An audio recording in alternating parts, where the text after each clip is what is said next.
தமிழர்களின் number one choice Tamil matrimony. தெறிக்கவிடும் காரம் நிறம் சுவையை தருகிறது. ஆச்சி மிளகாய் தூள் தெறிக்கவிடும் காரம் நிறம் சுவை. காமராஜ் அவர்களை ஏசி இல்லாமல் அவரால் இருக்க முடியாது என்பது போல பேசியதெல்லாம் ஒரு வரம்பு மீறிய பேச்சு, வரம்பு மீறிய விமர்சனம். யார் யாரை பற்றி பேச வேண்டும் என்ற தகுதியே இல்லாமல். பெருந்தலைவர் காமராஜ் மீது திமுகவுக்கு எப்போதுமே மரியாதை இருந்தது என்று சொல்லுவதை ஏற்றுக்கொள்ள முடியாது. இது திரு கருணாநிதி அவர்களை ஆசிரியராக கொண்டு வந்த முரசொலி திட்டிய கேலி சித்திரம். அதிலே நேரு பவுடர் பூசுகிறார், பின்னாடி முத்தையா செட்டியார் அவர் பெருந்தலைவர் சிகைக்கு டை அடிக்கிறார், பெருந்தலைவரை பெண் வேடமிட்டிருக்கிறார்கள். இதான் அவர்கள் காமராஜரை மதித்த லட்சணமா என்று நான் கேட்கிறேன்.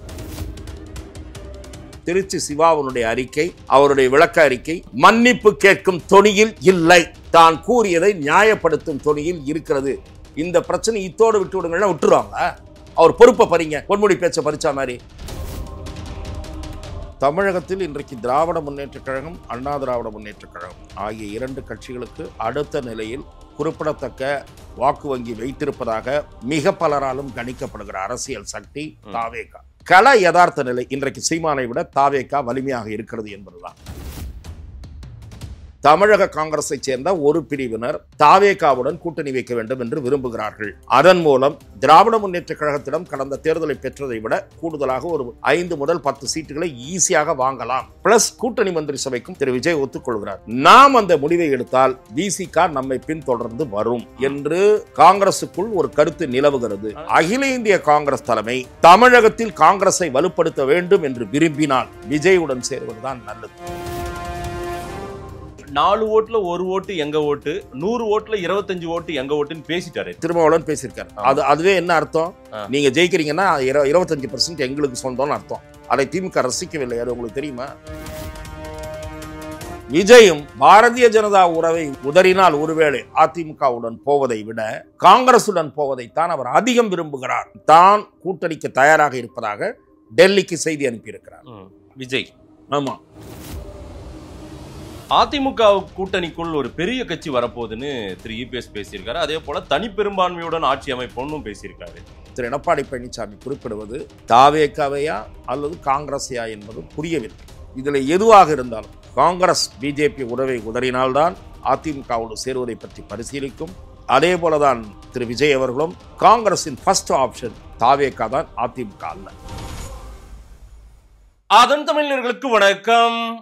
பல்வேறு துறைகளில் ஆக சிறந்த ஆளுமைகளை சந்தித்து நாம் நேர்காணல் எடுத்து வருகிறோம்.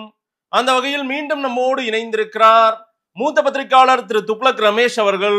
அவரிடம் கேட்பதற்கு நிறைய இருக்கின்ற வாருங்கள், அவரிடமே கேட்போம். வணக்கம் ரமேஷ் சார். வணக்கம் மதேஷ், எப்படி இருக்கீங்க? நலம். ரமேஷ் சார், காமராஜர் குறித்தான திருச்சி சிவா அவர்களுடைய பேச்சுக்கு நேற்றைய தினம் முற்றுப்புள்ளி வைக்கப்பட்டது என்று திரு செல்வ பெருந்தகை அவர்கள் அண்ணா அறிவாலயம் வந்திருந்து தமிழ்நாடு முதலமைச்சர் திமுக தலைவரை சந்தித்து விட்டு பேட்டி கொடுத்து விட்டார். இதுக்கு ஒரு புல் ஸ்டாப் வச்சுட்டாங்க காங்கிரஸும் திமுகவும் அப்படின்னு சொல்ல முடியுமா? பெருந்தலைவர் காமராஜர் அவர்கள் மீது மிகுந்த அபிமானம் கொண்டவர்கள் லட்சக்கணக்கானவர்கள் இருக்கிறார்கள். தமிழ்நாட்டில் இருக்கக்கூடிய அரசியல் கட்சிகளிலே தொண்டர்களாக இருக்கக்கூடியவர்கள் கூட எந்த கட்சியாக இருந்தாலும் தமிழ்நாட்டில் பொது வாழ்க்கைக்கு ஒரு எடுத்துக்காட்டாக வாழ்ந்தவர் பெருந்தலைவர் காமராஜர் என்பதில் இரண்டாவது கருத்தே இல்லை என்கிற அளவுக்கு எல்லோராலும் மதிக்கப்படுகிற மாபெரும் தலைவர் பெருந்தலைவர் காமராஜர். இந்தியாவினுடைய பிரதமர்களை உருவாக்கியவர், அகில இந்திய காங்கிரஸை வழிநடத்தியவர். அவரது ஆலோசனையை முதலில் பண்டித நேரு காலத்திலிருந்து திருமதி இந்திரா காந்தி அம்மையார் காலத்திலிருந்து எல்லோரும் கேட்டார்கள். பிறகு திருமதி இந்திரா காந்தி அம்மையார் அவர்கள் காமராஜர் அவர்களை ஒதுக்கிவிட்டு அரசியல் நடத்த முற்பட்டார். பிறகு காங்கிரஸ் இணைப்பு நடந்தது. இதெல்லாம் காங்கிரஸின் வரலாறு. ஆனால் காங்கிரஸ் கட்சியைச் சேர்ந்தவர்கள் இன்றைக்கு பெரும் மனப்புழுக்கத்தில் இருக்கிறார்கள். ஏனென்றால் காமராஜருடைய பிம்பத்தை சிதைக்கிற நோக்கத்தோடோ அல்லது தெரிந்தோ தெரியாமலோ திரு சிவா அவர்கள் தமிழ்நாட்டு மக்களால் ஏழை பங்காளர் என்று மதிக்கப்படுகிற காமராஜ் அவர்களை ஏசி இல்லாமல் அவரால் இருக்க முடியாது என்பது போல பேசியதெல்லாம் ஒரு வரம்பு மீறிய பேச்சு, வரம்பு மீறிய விமர்சனம். யார் யாரை பற்றி பேச வேண்டும் என்ற தகுதியே இல்லாமல் பேசிய பேச்சு என்றுதான் பார்க்க வேண்டும். பெருந்தலைவருக்கு அவர் போகிற இடம்லாம் ஏசி எடுத்து கொடுத்தார், அதே மாதிரி இது பண்ணார். இப்போது பூசி மொழுகுகிற வேலைக்கு நினைவு மண்டபம் கட்டியவர் கலைஞர் தான் என்று பூசி மொழுகிற வேலையை சொல்லுகிறார்கள். அது உண்மை. அதை நான் அந்த உண்மையை மறுக்கவில்லை. காமராஜர் அவர்கள் மறைந்த போது இரவு நேரத்திலே நேரே போய் அந்த இடத்தை பார்த்து மழையிலே ராஜாராம் நாயுடு போன்ற காங்கிரஸ் தலைவர்களை அழைத்து கொண்டு போய் இங்கே வைக்கலாமா என்று ஆலோசனை செய்தவர் அன்றைய முதலமைச்சர் கலைஞர் தான். அது மறுக்க முடியாத காந்தி மண்டபம் அருகே. ஆனால் பெருந்தலைவர் காமராஜ் மீது திமுகவுக்கு எப்போதுமே மரியாதை இருந்தது என்று சொல்லுவதை ஏற்றுக்கொள்ள முடியாது.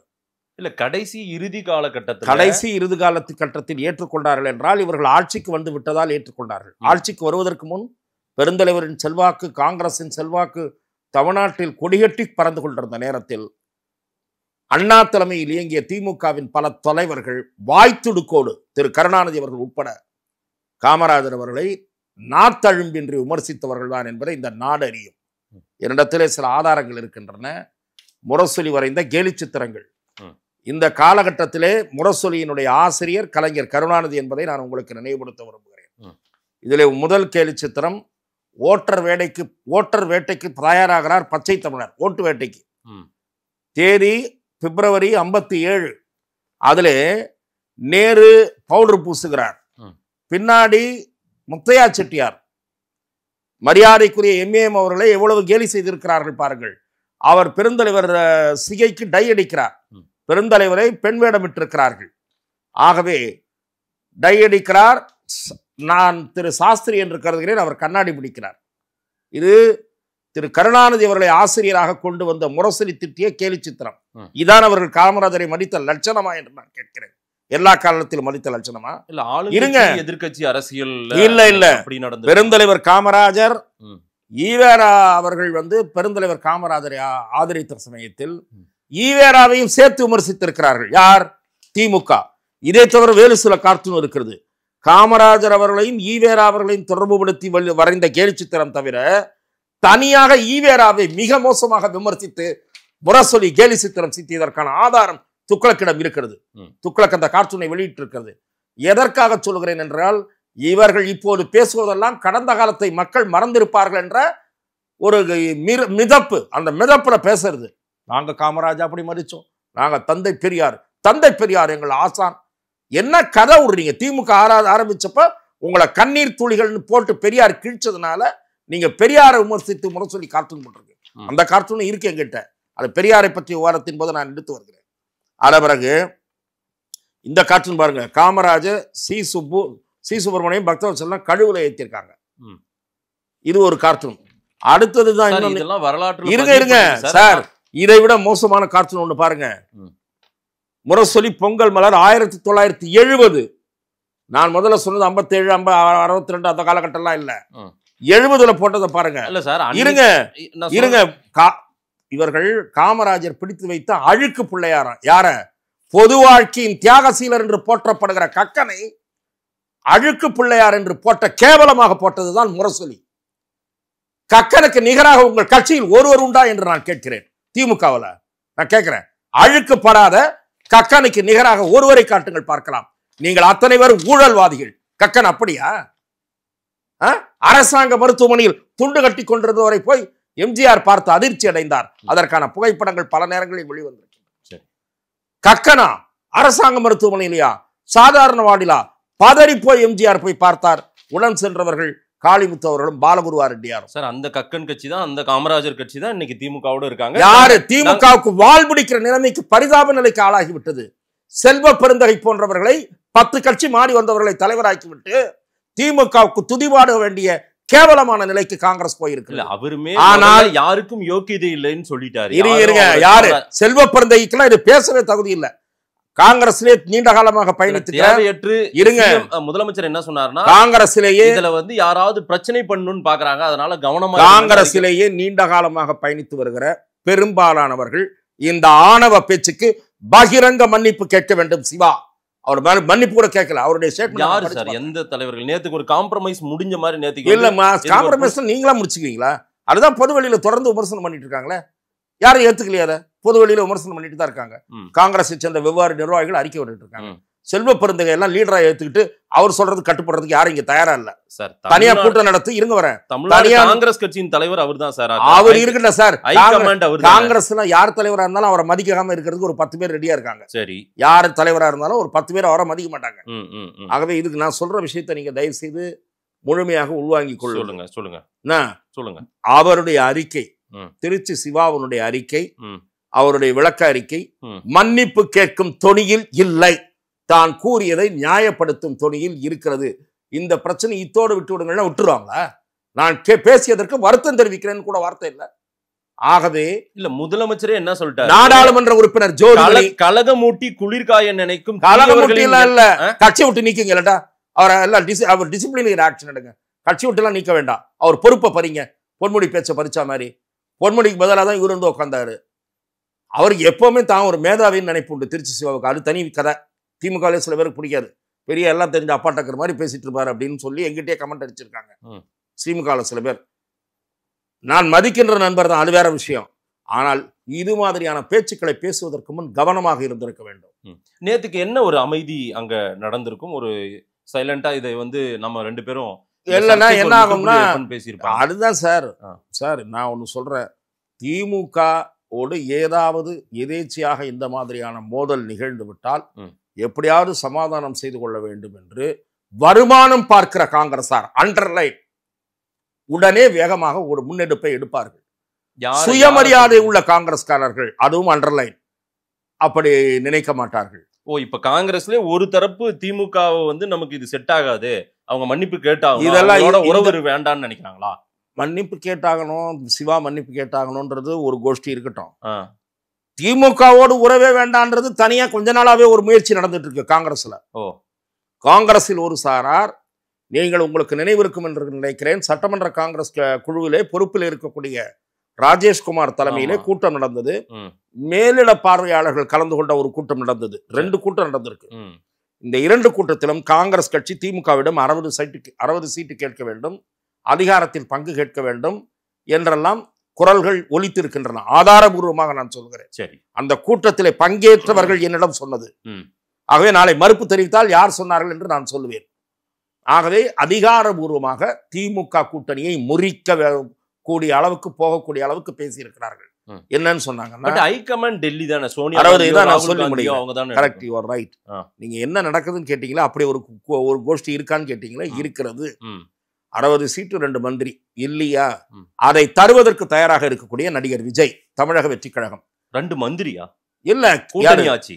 திருச்சி வேலுசாமி பேசியிருக்கிறார், ராஜேஷ்குமார் பேசியிருக்கிறார். வெளிப்படையாக நீங்கள் பத்திரிகைகள் படிக்கிறீர்கள் என்று நான் நம்புகிறேன். அதுல வந்திருக்கு திருச்சி வேலுசாமி இது நேற்று முன்னாடி வந்திருக்கு. ராஜேஷ்குமார் கொஞ்ச நாளைக்கு முன்னாடி வந்திருக்கு. மந்திரி சபையில் இடம் கேட்போம், கேட்க வேண்டும், தீர்மானம் காங்கிரஸ் ஊழியர்கள் மத்தியில் பேச்சு என்று ராஜேஷ்குமார் கலந்து கொண்ட கூட்டத்தில் பேசியது வந்திருக்கிறது. அதே போல மேலிட பொறுப்பாளர், அவர் பேர் என்ன, சுதாங்கர் கிதாங்கர் ஏதோ ஒரு பேர் இங்கர் வரும், அவரிடம் வலியுறுத்துவது அப்படின்னு ஒரு தீர்மானம் நிறைவேற்றிருக்காங்க. தீர்மானம் அவரிடம் பேசுவது என்று முடிவு செய்திருக்கிறார்கள். கார்கேவை நேரில் சந்தித்து வலியுறுத்துவது அப்படின்னு அங்க பேசியிருக்காங்க. இது ஒரு பக்கம்.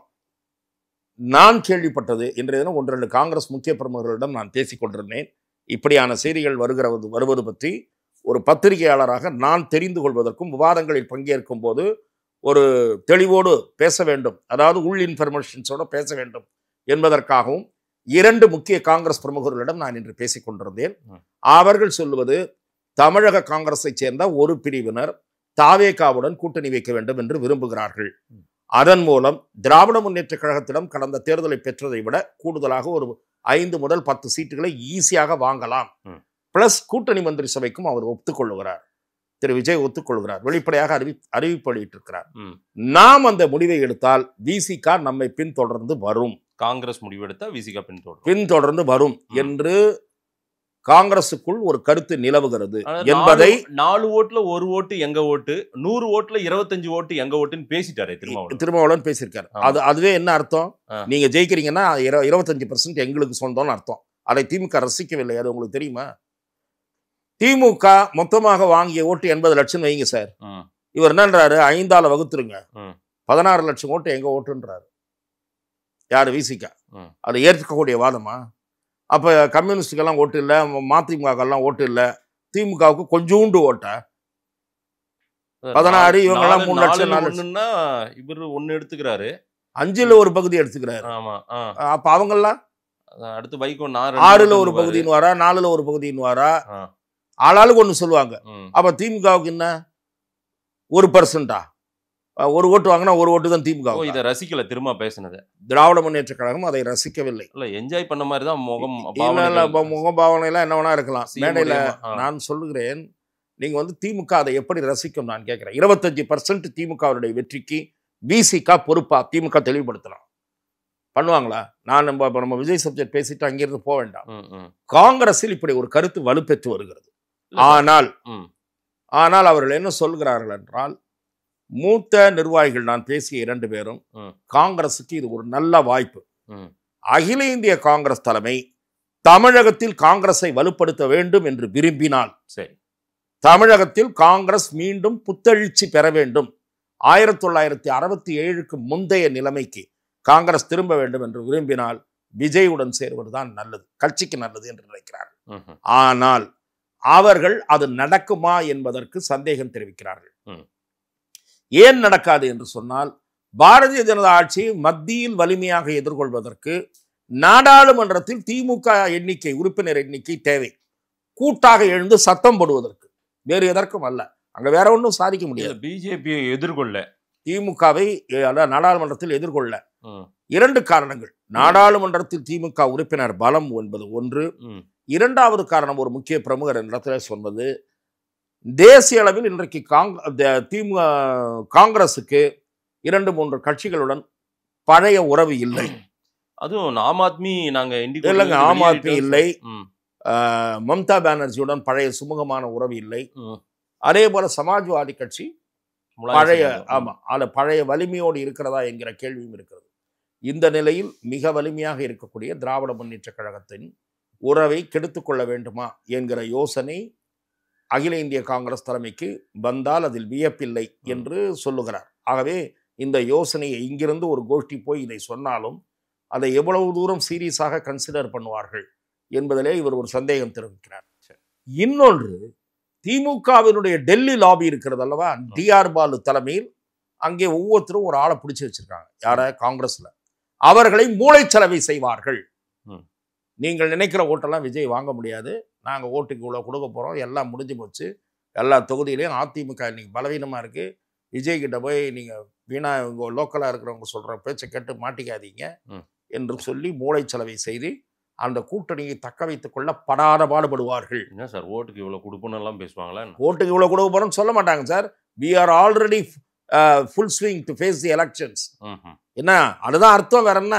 நாங்க தேர்தலுக்கு தயாராகி விட்டோம், எங்க கையில ரிப்போர்ட் இருக்கு, நாங்க தான் ஜெயிக்க போறோம்னு என்று மூளைச்சலவை செய்வார்கள். ஆனால் என்னை பொறுத்தவரை நான் சொல்றேன், விவரம் அறிந்த, சரியாக சொல்லுவதானால் பெருந்தலைவருக்கு நன்கு அறிமுகமாகி நெடுமாறன், பா ராமச்சந்திரன் போன்ற தலைவர்கள் பலரோடு பழகி காங்கிரஸில் இன்றளவும் பயணித்து வரும் பிரமுகர்கள் தான் நான் பேசிய 2 பேரும். காங்கிரஸ் தனது பழைய பொற்கால நிலையை அடைய வேண்டுமானால் இந்த முறை கூட்டணி முடிவை மாற்ற வேண்டும் என்கிறார்கள். ஆகவே விஜய், இன்னொரு ஆங்கிள் நான் சொல்லுகிறேன், விஜயும் பாரதிய ஜனதா உறவை உதறினால் ஒருவேளை அதிமுகவுடன் போவதை விட காங்கிரசுடன் போவதைத்தான் அவர் அதிகம் விரும்புகிறார். ஏனென்று சொன்னால், பாரதிய ஜனதா உறவை அதிமுக உதராது, அப்படியே உதறினாலும் திரு எடப்பாடி பழனிசாமி தாவேகாவுடைய தலைமையை ஏற்பாரா என்பது சந்தேகம். இதிலே ஒரு காம்ப்ரமைஸ், ஏதாவது ஒரு புள்ளியில் காம்ப்ரமைஸ் வந்தாலும் அதிமுகவுடன் விஜய் சேரும் பட்சத்தில் முதல் கேள்வி அவரை நோக்கி எழுவது, அதிமுக, எடப்பாடி தலைமையிலான அதிமுக ஊழலற்ற கட்சியா, எங்கே போயிற்று உங்கள் ஊழல் ஒழிப்பு முழக்கம் என்பது விஜய் எதிர்பார்க்கிற முதல் கேள்வியாக இருக்கும். ஆகவே அவர் காங்கிரஸ் உறவை விரும்புகிறார். அவர் டெல்லிக்கு மறைமுகமாக செய்தி அனுப்பி இருக்கிறார் என்பது எனக்கு கிடைத்த செய்தி. விஜய் ஆமா, தான் கூட்டணிக்கு தயாராக இருப்பதாக டெல்லிக்கு செய்தி அனுப்பியிருக்கிறார். ஆகவே காங்கிரஸ் மேலிடம் என்ன முடிவெடுக்க போகிறது, இப்போது அந்த முடிவை எடுக்குமா என்பது நமக்கு தெரியாது. ராகுல், சோனியா ஒருவேளை தூது விட்டிருக்காரா விஜய்? காங்கிரஸ் மேலிட புள்ளிக்கு நெருக்கமானவர்களுக்கு, மேலிட புள்ளிக்கு, இதெல்லாம் வந்து அரசியல் அல்லாத நபர்கள் ஈடுபடுகிற பேச்சுவார்த்தை. நான் சொல்வது, ஒருவேளை காங்கிரஸ் இப்போது முடிவெடுக்காமல் விஜய் சுற்றுப்பயணத்திற்கு பிறகு அவருக்கு திரள்கிற கூட்டத்தை பார்த்து அந்த முடிவை எடுப்பதற்கு வாய்ப்பு இருக்கிறது என்றும் சில காங்கிரஸ் நண்பர்கள் சொல்லுகிறார்கள்.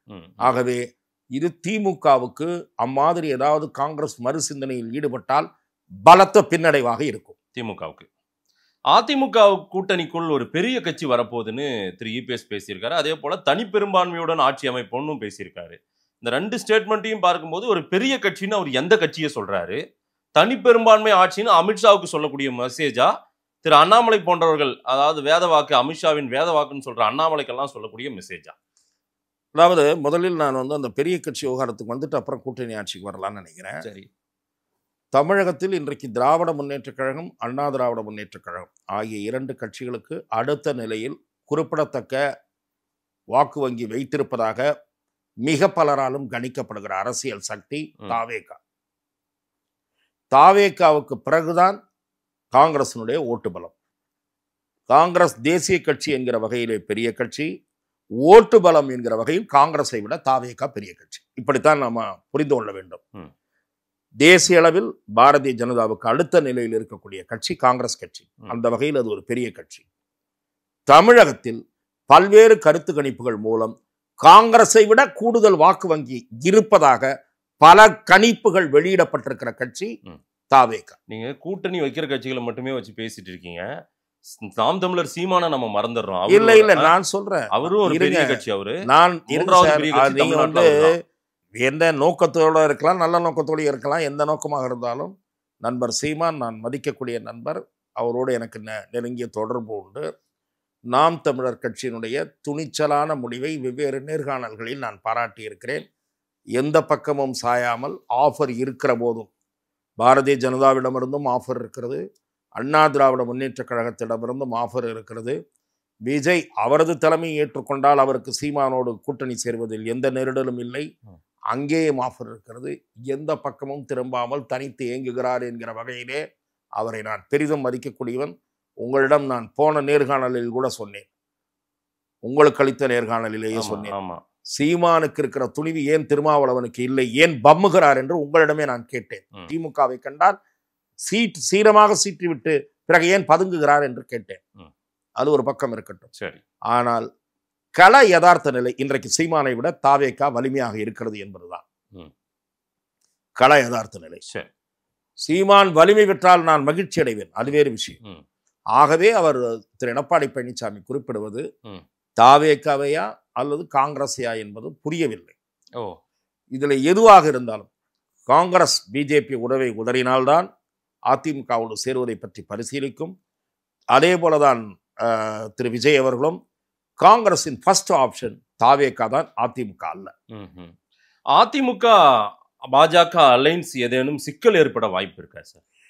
இல்லை, எனக்கு கூட்டணி ஆட்சி பற்றிய குழப்பத்தை விரைவில் முடிவுக்கு வர வேண்டும் என்று அதிமுகவை சேர்ந்த முன்னணி நிர்வாகிகள் நினைக்கிறார்கள். அது நான் தனிப்பட்ட முறையில் உரையாடுகிற போது சில முன்னாள் அமைச்சர்கள், நான் திரு அண்ணாமலை அவர்களோடு மிக நெருக்கமாக இருக்குகிறவன் என்கிற வகையிலும் அதிமுக பாஜக கூட்டணி வலிமை பெற்றால் அது நல்லது என்று கருதுகிறவன் என்ற முறையிலும் என்னிடத்திலே ஓரிரு முன்னாள் அமைச்சர்கள், தயவு செய்து பாஜக தரப்பில் சொல்லுங்கள், கூட்டணி ஆட்சி என்று திரும்ப திரும்ப பேசுவது அரசியல் களத்தில் தேவையற்ற சர்ச்சைகளையும் குழப்பங்களையும் உருவாக்குகிறது. தேர்தல் முடிவுகள் எப்படி அமைகின்றன என்பதை பார்த்துவிட்டு அதன் பிறகு இதை முடிவு செய்து கொள்ளலாம் என்று இத்தோடு இதற்கு முற்றுப்புள்ளி வைப்பதுதான் நல்லது. சரி, அது பாரதிய ஜனதா கட்சியைச் சேர்ந்த தலைவர்கள், மாநிலத்தில் இருப்பவர்கள் புரிந்து கொண்டிருக்கிறார்கள். திரு அண்ணாமலையிடம் பத்திரிகையாளர்கள் முதல் முறையாக நீண்ட நாட்களுக்கு பிறகு அவர் சந்தித்த காரணத்தால் அவரிடத்தில் இந்த பிரச்சனை இப்போது பேசப்படுகிற பிரச்சனையாக இருக்கிற காரணத்தால் கொண்டு போனார்கள். திரு அண்ணாமலை கூறியதிலும் நான் தவறு இருப்பதாக நினைக்கவில்லை. அவர் மிகுந்த கவனத்தோடு தான் பேசியிருக்கிறார். இது அமித்ஷா சொல்றதுதான் வேத வாக்கு. எடப்பாடிக்கு டவுட்னா அங்க கேட்டுக்கோங்க. இல்ல, அதான் நான் சொல்றேன், அந்த வார்த்தையை தவிர்த்திருக்கலாம் என்பதை நான் ஏற்றுக்கொள்கிறேன். ஆனால் திரு அமித்ஷா 1க்கு 3 முறை கூட்டணி ஆட்சி என்று கூறியிருக்கிறார். அதை நான் ஏற்கிறேன், அதை நான் மறுக்க முடியாது அல்லவா என்றும் சொல்லியிருக்கிறார். இங்கே இருக்கிற மாநிலத்தில் முறை அமித்ஷா இதே மாதிரி இங்கே 3 முறை அண்ணாமலை இப்படி பேசினா எடப்பாடி விஜயோட போறதுக்கும் அவர் சொல்ற பெரிய கட்சின்னு சொல்றது விஜய் தானோ அப்படின்ற ஒரு விவாதங்கள் எல்லாம் ஆரம்பிச்சிருச்சு. இல்ல திரு மாதேஷ் அவர்களே, நீங்கள் திரு எடப்பாடி அதை செய்து விடுவார் இதை செய்துவார் என்று நீங்கள் யாரையும் பிஜேபி எல்லாம் மிரட்ட முடியாது. அதெல்லாம் 12 14 மாநிலங்களில் ஆட்சியில் இருக்கிற கட்சி. நீங்க இந்த மாநிலத்திலே நீங்க எங்க இருக்கீங்கன்னு தெரியாம இருக்கீங்க. இந்த மாநிலத்தை அதிக முறை ஆண்ட கட்சி, அதிக முறை ஆண்ட எடப்பாடியின் கட்சி யாரு? நீங்க அதிமுகவின் இல்ல. கட்சி. உங்களுக்கு புரிவதற்காக சொல்கிறேன். நான் 2-3 விவாதங்களில் உங்களுடைய இந்த கேள்விக்கு காட்டமாக பதிலளிக்க வேண்டாம் என்று தவிர்த்து வந்தேன். இப்போது காட்டமாக சொல்லுகிறேன். உங்களால் மறுக்கவே முடியாது. திரு மு.க. ஸ்டாலின் கலைஞர் என்கிற மகத்தான ஆளுமைக்கு பிறகு தன்னுடைய சொந்த முயற்சியில் ஆட்சிக்கு வந்து காட்டி இருக்கிறார். திரு எடப்பாடி பழனிசாமி செல்வி ஜெயலலிதாவின் மறைவுக்கு பிறகு பரிதாபமாக பலமுறை தோற்று இருக்கிறார். இவரை போய் ஆளுமை என்கிறீர்கள். தோல்வி சார், ஆனா பெரிய தோல்வியா? பரிதாபமாக தோற்றீர்கள். அதெல்லாம் வேண்டாம் சார். வாக்கு வித்தியாசம் தோல்விதான். நான் கேட்கிற கேள்விக்கு பதில் சொல்லணும். திரு மு.க. ஸ்டாலின் அவருடைய செல்வாக்கை, மக்கள் செல்வாக்கை நிரூபித்திருக்கிறார். கலைஞர் மறைந்த பிறகு ஸ்டாலின் தான் முதல்வர் வேட்பாளர். மக்கள் ஏற்றுக்கொண்டு அங்கீகரித்திருக்கிறார்கள். செல்வி ஜெயலலிதா மறைந்த பிறகு செல்வி ஜெயலலிதா கொண்டு வந்த ஆட்சியை மீதி காலத்தை ஓட்டினீர்கள் திருமதி சசிகலா மற்றும் ஒரு குழு எம்எல்ஏக்கள் தயவில். ஆனால் நீங்கள் முதல்வர் வேட்பாளர் மக்கள் அங்கீகரித்தார்களா? நிராகரித்தார்கள். அங்கீகரித்து தான் 66 எம்எல்ஏ ஓட்டு போட்டாங்க. முதல்வர் வேட்பாளர் என்று முதல்வர் என்பதை ஏற்றார்களா? 10 தோல்வி பழனிசாமி என்று ஏன் பெயர் வந்தது? அதற்கு பதில் சொல்லுங்கள். உள்ளாட்சி தேர்தலில் தோல்வி, நாடாளுமன்ற தேர்தலில் தோல்வி, ஏன் அந்த பெயரை சுமந்து சார்? பட் இன்னைக்கு அந்த கட்சியின் தலைவராக அவர் வந்து அந்த விமர்சனத்தில் நான் ஈடுபட தவிர்த்து வந்தேன். ஆகவே நான் எதற்காக இதை சொல்லுகிறேன் என்றால், நீங்கள் விஜயை காட்டிலும் பிஜேபியை மிரட்ட முடியாது. பாஜக பல மாநிலங்களை ஆண்டு கொண்டிருக்கிற கட்சி. இன்னொன்று, அவர்களுக்கு இந்த தேர்தல் போனாலும் பரவாயில்லை, அவர்களுக்கு முக்கிய 29. நயனார் நாகேந்திரன் சொல்லிட்டாரு, ஸ்லிப் ஆஃப் த டங். அவர் சொல்லியிருக்க கூடாது. நயனார் நாகேந்திரனே சொன்னாரா அல்லவா, நமக்கு முக்கியம் 2029. ஏன்னா 26 நம்ம வரப்போறது இல்லை, யாரோ வரணும், யாரோ வர்றதுக்கு தான் நம்ம ஓட்டு கேட்கணும் இப்போ அப்படின்றது தான் அர்த்தம். அப்பயே நான் வந்து நினைச்சேன் இது சரியா வருதான்னு. நான் எதற்காக சொல்லுகிறேன் என்றால், வலிமையான கூட்டணி கட்டமைப்பதை விட்டு இந்த ஜம்பம் பேசுகிற கதையெல்லாம் உங்களை மாதிரி ஆளுங்க 2 பேர் அவரை தூண்டி விட்டீங்கன்னா அப்புறம் நிற்க வேண்டியதுதான். இந்த முறை ஆட்சி எழுந்துருச்சுன்னா முடிஞ்சிடும் கதை. சரி சார். உங்களை மாதிரி 2 பேர் போய் 2-3 பேர் இருக்காங்க. இன்னொருத்தர் அடிக்கடி ட்விட்டர்லாம் போடுறாரு, போய் முட்டு கொடுத்து கடைசியில் இழுத்து நடு ரோட்ல கொண்டு வந்து தேர நிறுத்திட போறாரு. எல்லா அரசியல் ராஜதந்திரமும் ஒரு தந்திரமும் தெரியலன்றதுதான் இப்ப தெரியுது. பாப்போம் தேர்தல் என்ன உங்களை மாதிரி 2-3 பேர் இருக்காங்களா அவருக்கு அட்வைசர். பெரிய கட்சி வரப்போகுதுன்றத அழுத்தமா சொல்றாரு. சார் உங்கள் போற இடங்கள் அவர் போற பயணம் பெரிய கட்சி எங்க வருது? குடுகுடுப்பக்கார மாதிரி 1.5 வருஷமா சொல்லிட்டு இருக்கீங்க மெகா கூட்டணி அமைப்போம், நாளைக்கு வருது மெகா கூட்டணி. மெகா கூட்டணி 2024 இவரும் ஜெயக்குமாரும் சொல்லிட்டு இருந்தாங்க. இப்ப மறுபடியும் சொல்றாரு மெகா கூட்டணி வருது, மெகா கூட்டணி வருதுன்னு. நானும் ஏதாவது ஒருத்தனாவது போவானான்னு பாக்குறேன். போன தடவை நாங்க கார்ட்டூன் போட்டோம் தெரியுமா உங்களுக்கு? போன தடவை சொன்னோம், அதை நானே ஒரு விவாதத்துல எடுத்து. ஆமா, தண்ணி கேன் போடுறவன் வேஷ்டி கட்டிட்டு வந்திருக்கான், வாங்க வாங்க எந்த கட்சி பொதுச் செயலாளர் மாடியில தான் இருக்காருன்னாங்க. அந்த மாதிரி நீங்க என்னன்னா இப்போ அண்டர் எஸ்டிமேட் பண்ணவங்க எல்லாம் இன்னைக்கு தமிழ்நாட்டுல உயர்ந்த தலைவர்களா மாறி இருக்காங்க, உயர்ந்த கட்சியா மாறி இருக்கின்ற வரலாறு உங்களுக்கு தெரியும் என்னைய விட. அதெல்லாம் இல்ல, நான் அண்டர் எஸ்டிமேட்லாம் மதிப்பிடல. இப்போது முக்கியம் வரட்டு கௌரவம் அல்ல, வலிமையான கூட்டணி. இப்போது எது முக்கியம் என்றால், உங்களுக்கு வலிமையான கூட்டணி அமைவது. நான் திரு பாஜகவையும் சேர்த்து தானே சார் இந்த ஆலோசனை சொல்லி இல்ல. பாஜக ஒழுங்கா இருந்தா வார்த்தையில நீங்க பயன்படுத்தாதீங்க. பாஜக இருங்க சார், அகில இந்திய கட்சிக்கு போய் நீங்க சொல்லிட்டு இருக்கீங்க. பாஜக அவங்களுக்கு தெரியும் என்ன பண்ணணும். பாஜக எதிர்காலத்தை கருத்தில் கொண்டு பயணித்தால், எதிர்காலத்தை கருத்தில் எடப்பாடியோடு பயணித்தால் எதிர்காலத்தை கருத்து இருங்க. இல்லன்னா யாரா உங்களை இப்ப பிஜேபி அரசியல புரியாம பேசிட்டு மோடி அமித்ஷாவுக்கு தெரியாதான் உங்களுக்கு தெரிய போகுது. அதிமுக வேணும் இல்ல, அவர்கள் சில கணக்குகள் போட்டார்கள். அந்த கணக்குகள் போடுவதற்கே இவர் தனக்கு சொந்த அதீத செல்வாக்கு இருப்பதா இவர் ஒரு கற்பனை. அவங்க திரும்பி வந்து அதீத செல்வாக்கு இல்ல இவருடைய போதாத காலம் இல்ல, அவங்க திரும்பி வந்தாங்கன்னு சொல்லாதீங்க. இவர் 3 கார் மாறி போய் ஓடினாரு, மாத்தி சொல்லாதீங்க சார். பல மணி நேரம் காத்திருந்தானே சார் எடப்பாடி. திரு மாதேஸ்வரிடம் போன நேர்காணலின் போது, அந்த நேர்காணலின் போதே நான் கேட்ட கேள்விக்கு அப்போதும் நீங்கள் பதில் கூறவில்லை, இப்போதும் கூறப்போவதில்லை. 2019 கிடையாது, 24 கிடையாது, 29 கிடையாது, 33 கிடையாது, 48 கிடையாதுன்னு சொன்னவர் ஏன் சார் சேர்ந்தாரு? அதுவும் ஏன் சார் டெல்லிக்கு கட்டடத்தை பார்க்க தான் போனேன், நான் அப்படி பார்த்துட்டு வரலான்னு போனேன்னு சொல்லிட்டு அப்புறம் திடீர்னு நைட்டு வண்டி எடுத்துட்டு போனாரு. ஏன் நடுவில் ஒரு வண்டி மாறி போனாருன்னு பத்திரிகையில் வந்துருக்கு. என்ன ஏன் போனாரு? அப்புறம் போயிட்டு நான் கூட்டணியெல்லாம் அமைக்க போலைங்க, அவர் நல்லா இருக்காரான்னு நலம் விசாரிச்சுட்டு அப்படியே 2 மக்கள் பிரச்சனையை பேசிட்டு வரலான்னு போனேன். கூட்டணிலாம் இல்லை, கூட்டணியார் கீட்டணியார் அப்படின்னு சொன்னார். சென்னைக்கு வந்த உடனே திடீர்னு பார்த்தா கூட்டணின்றாங்க, திடீர்னு பார்த்தா இவர் போறாரு கூட்டணி அறிவிப்பை வெளியிடுறாரு. ஏன் சார் நீங்கள் தான் வந்து 29 கிடையாது, 34 கிடையாது, 39 கிடையாது, வருஷமா 5 வருஷமா கூட்டி சொன்னீங்களே, அப்புறம் எப்படி டக்குன்னு பல்ட்டி அடிச்சிங்க அப்படின்னு அவரை பார்த்து மாதேஷ் கேட்பாருன்னு யாராவது அதிமுக பிரமுகரை உட்கார வச்சு கேட்பாருன்னு நானும் 1.5 மாசமா அப்படியே வாட்ஸ்அப்பை உருட்டிட்டே பார்த்துட்டு இருக்கேன். மாதேஷ் யாராவது ஒரு ஏடிஎம்கே பிரமுகர்கிட்ட ஏன் சார் பல்ட்டி அடிச்சிங்க, ஏன் சார் பிஜேபிட்ட டோட்டல் சரண்டர் ஆனீங்கன்னு கேட்கவே மாட்டேன்றீங்களா? சரி சொல்லுங்க. சரண்டர் ஆனது பிஜேபியா ஏடிஎம்கேவான்றது வரலாறு சொல்லும், காத்திருப்போம். ஸோ விஜய் அலைன்ஸ்க்காகவும் இப்போ வந்து சில கட்சிகள் காத்திருக்குன்றது உங்களுடைய பார்வை? விஜய் நிச்சயமாக விஜய் கூட்டணி வந்தால் நல்லது என்று காங்கிரஸில் ஒரு கருத்து உருவாகி இருக்கிறது, அதிமுகவிலும் ஒரு கருத்து உருவாகி இருக்கிறது. இன்னும் சொல்லப்போனால் அதிமுகவில் 70 தொகுதிகள் வரை தந்து துணை முதலமைச்சர் பதவியும் தரலாம் அவர் வருவதாக இருந்தால் என்று ஒரு குழு நினைக்கிறது. அதிமுகவில் ஆமா என்று ஒரு குழு நினைக்கிறது. இந்த 70 தொகுதிகள் எல்லாம் நடக்காத காரியம் என்று தாவேகா சார்பில் அதிகாரபூர்வமாக, நான் சொல்வது அன்அபிஷியலாக அல்ல, ஒரு பேட்டி எடுக்கும்போது ஆன் த ரெக்கார்டாக கேட்கிறோம் அல்லவா, அப்படி ஆன் த ரெக்கார்டாக நான் கேட்டு பதிவு செய்திருக்கிறேன். முதலமைச்சர் வேட்பாளர் விஜய் தான், இதில் எங்கள் நிலையில் மாற்றம் இல்லை என்று சொல்லி இருப்பதால் விஜய்க்காக காத்திருந்தால் அதிமுக இலவு காத்த கிளியாகும். அதிமுக கடுமையான போட்டியை களத்தில் உருவாக்க வேண்டும் என்றால் நான் ஏற்கனவே கூறியதுதான், அதிமுக தலைமையிலான கூட்டணியில் அதிமுக என்பது அதிலிருந்து பிரிந்து சென்ற சக்திகளும் இணைந்த கூட்டணி, அதாவது ஒன்றுபட்ட அதிமுக, பாஜக, ஒன்றுபட்ட பாமக, தேமுதிக, புதிய தமிழகம், தமாக, புதிய நீதி கட்சி, இவைகளெல்லாம் ஒன்று சேருகிற போது நிச்சயமாக அந்த களத்தில் மாற்று சக்தியாக உருவாகி வருகிற விஜய்க்கு கிடைக்க வேண்டிய அளவு, எதிர்பார்க்கிற அளவுக்கு வாக்குகள் கிடைக்காமல் திமுகவுக்கு மாற்று அதிமுக என்ற தோற்றம் உருவாக, கடும் போட்டி களத்தில் உருவாக வழி இருக்கிறது. இப்படிப்பட்ட ஒரு அணி உருவாகவில்லை என்றால் திமுக பலமுனை போட்டியில் திமுக ஒரு முதன்மை இடத்தை பெறுவதற்கும் தேர்தல் முடிவுகள் யாருக்கும் மெஜாரிட்டி இல்லை என்கிற சூழ்நிலை உருவாக்குவதற்கும் வழி செய்யக்கூடிய வாய்ப்புகள் தான் இப்போதைக்கு கண்ணில் தெரிகின்றன. பார்க்கலாம் சார் எதை நோக்கி பயணிக்குதுன்ட்டு. நிறைய விஷயங்கள் பேசியிருக்கோம், மக்கள் என்ன சொல்றாங்கன்னு பார்க்கலாம். நேரில் வந்து நேரம் கொடுத்து பேசியமைக்கு நன்றி சார். வாய்ப்புக்கு நன்றி.